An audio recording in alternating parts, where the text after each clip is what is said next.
Simple sentence of had. आज हम पढ़ेंगे simple sentence of had,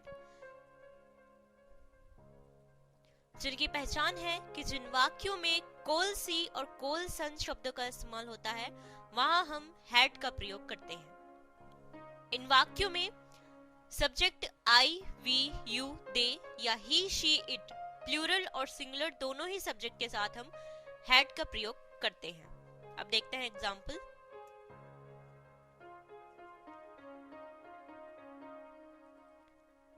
first example is मेरे कोल मेज सी, मेरे पास मेज था।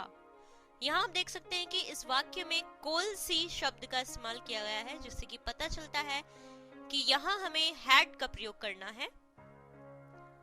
तो जैसे कि आप देख सकते हैं आई हैड अ टेबल, यहाँ पर सब्जेक्ट आई के साथ हैड का प्रयोग किया गया है और उसके बाद ऑब्जेक्ट का प्रयोग किया गया है, जिससे कि सेंटेंस बना I had a table. Next example, ओना कोल बसा सन, उनके पास बसें थी।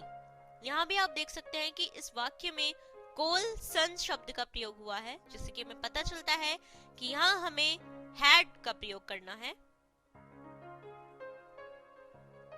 तो जैसे कि आप देख सकते हैं दे हैड बसेस, यहाँ पर दे के साथ भी हैड का प्रयोग किया गया है, जैसे कि ये सेंटेंस बना they had buses. Next example, उस कोल कुर्सियां सन, उसके पास कुर्सियां थी। यहाँ भी आप देख सकते हैं कि इस वाक्य में कोल सन शब्द का इस्तेमाल किया गया है, जिससे कि पता चलता है कि ये है सिंपल सेंटेंस ऑफ हैड। तो यहाँ भी हम हैड का प्रयोग करेंगे, जैसे कि आप देख सकते हैं ही हैड चेयर्स। यहाँ सिंगुलर सब्जेक्ट है तो भी इसके साथ हैड का प्रयोग किया गया है, जिससे कि ये सेंटेंस बना ही हैड चेयर्स। तो इन तीनों एग्जाम्पल से आप समझ चुके होंगे कि जिन वाक्यों में कोल सी कोल सन शब्दों का प्रयोग होता है वहां हम हैड का प्रयोग करते हैं। जैसे कि आप देख सकते हैं कि इन एग्जाम्पल्स में आई के साथ भी हैड, दे के साथ भी हैड और ही के साथ भी हैड का प्रयोग किया गया है।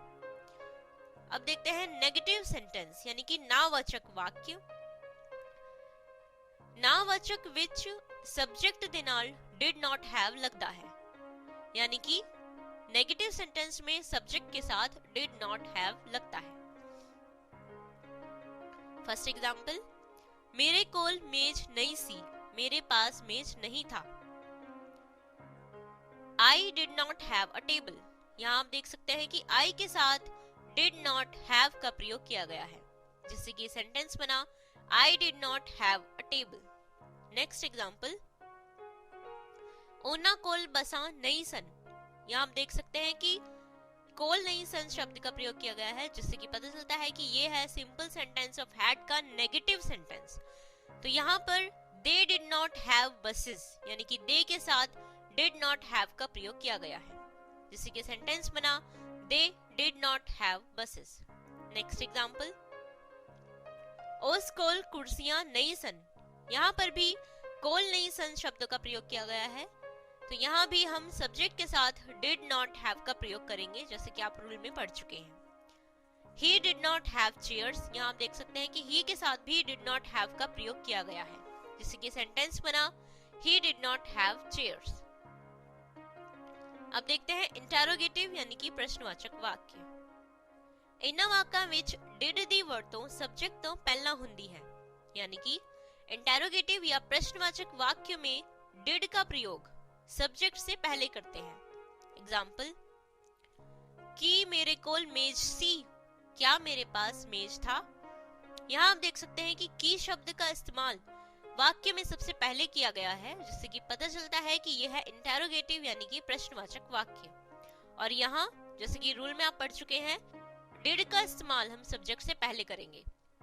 तो आप देख सकते हैं did I have a table, यहाँ पर डिड का प्रयोग सब्जेक्ट आई से पहले किया गया है और आई के बाद हैव का प्रयोग किया गया है, जिससे कि ये सेंटेंस बना did I have a table. Next example, की उन्ना कोल बसा सन, क्या उनके पास बसें थी। यहाँ भी की शब्द का इस्तेमाल वाक्य में सबसे पहले किया गया है, तो इस सेंटेंस में भी डिड का इस्तेमाल सब्जेक्ट से पहले करेंगे, जैसे कि आप देख सकते हैं दे डिड हैव बसेस में डिड का इस्तेमाल सब्जेक्ट दे से पहले किया गया है और दे के बाद हैव का प्रयोग किया गया है, जैसे कि सेंटेंस बना did they have buses. Next example, की उस कोल कुर्सियां सन, क्या उसके पास कुर्सियां थी। यहाँ पर भी की शब्द का इस्तेमाल वाक्य में सबसे पहले किया गया है, तो यहाँ पर भी डिड का इस्तेमाल सब्जेक्ट से पहले करेंगे। जैसे कि आप देख सकते हैं डिड ही हैव चेयर्स में डिड का इस्तेमाल सब्जेक्ट ही से पहले किया गया है और ही के बाद हैव का प्रयोग किया गया है, जैसे कि सेंटेंस बना did he have chairs.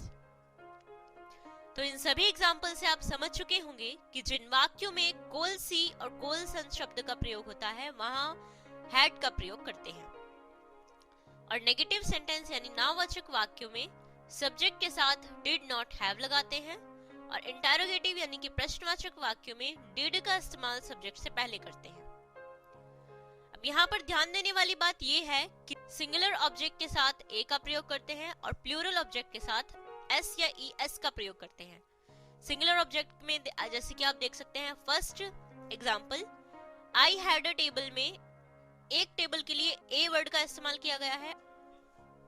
Buses में आप देख सकते हैं बस के साथ ई एस लगाने से ये प्लूरल ऑब्जेक्ट बन गया है, और चेयर्स में चेयर के साथ एस लगाने से ये प्लूरल ऑब्जेक्ट बन गया है। तो इसी तरीके के कम से कम 20-20 वाक्य आप अपनी प्रैक्टिस बुक में बनाइए ताकि सिंपल सेंटेंस बनाने की आपकी अच्छी प्रैक्टिस हो सके।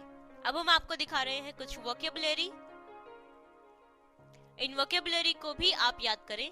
इन्हें याद करने से आपकी नॉलेज बढ़ेगी और साथ ही साथ आप सिंपल सेंटेंस बनाना अच्छे तरीके से सीख जाएंगे। तो ये थे सिंपल सेंटेंस ऑफ हैड।